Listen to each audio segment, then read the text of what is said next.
Introduction. A mirror reflecting its era. Andrei Platonov's novel The Foundation Pit, 1930, is a scathing critique of the Soviet Union's frenzied industrialization and collectivization policies following the revolution. Set under Stalin's regime, the novel satirizes a reality where humanity is erased and a hollow utopia is forcibly imposed. Using the feudal labor of workers digging an endless pit as its central metaphor. Banned upon its initial writing, the novel was later re-evaluated as a classic indictment of Soviet systemic failures, continuing to resonate as a warning to modern readers.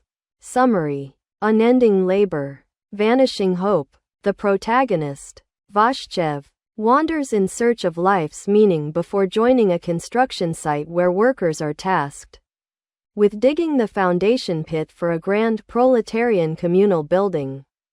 Yet, their labor stretches on without purpose or end. The pit grows deeper, but no structure rises. Instead, the workers themselves grow increasingly desolate. The site's overseers, Chiklin and the engineer Prashevsky, blindly follow party directives, but their faith is placed in plans detached from reality. When they visit a village ravaged by collectivization, they witness peasants starving after their livestock is confiscated.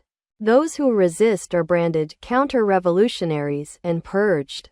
The only glimmer of hope is a young girl, Nastya, who waves a red flag, her dead mother's relic, and proclaims the future of socialism. But despite the workers' efforts, she falls ill and dies.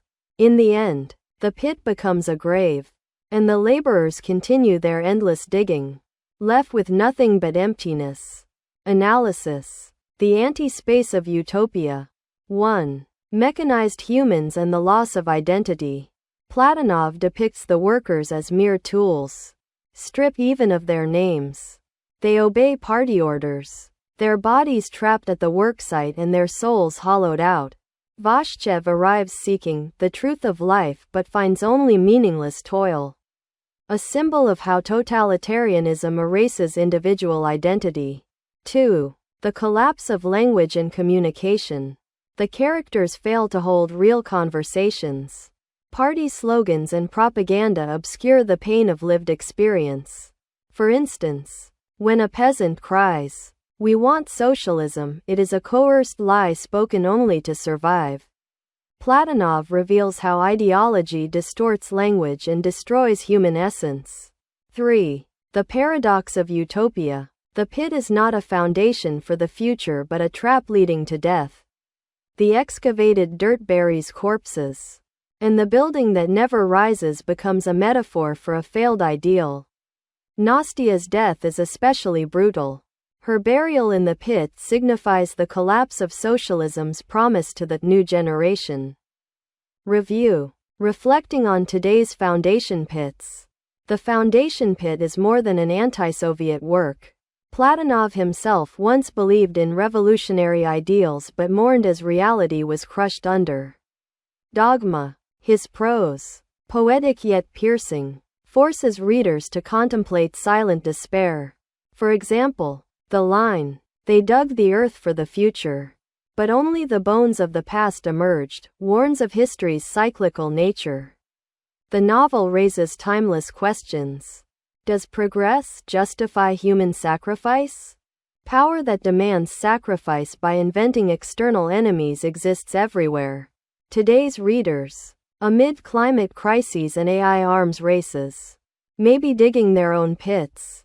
Platonov urges us to question whether our pursuits undermine true communal values.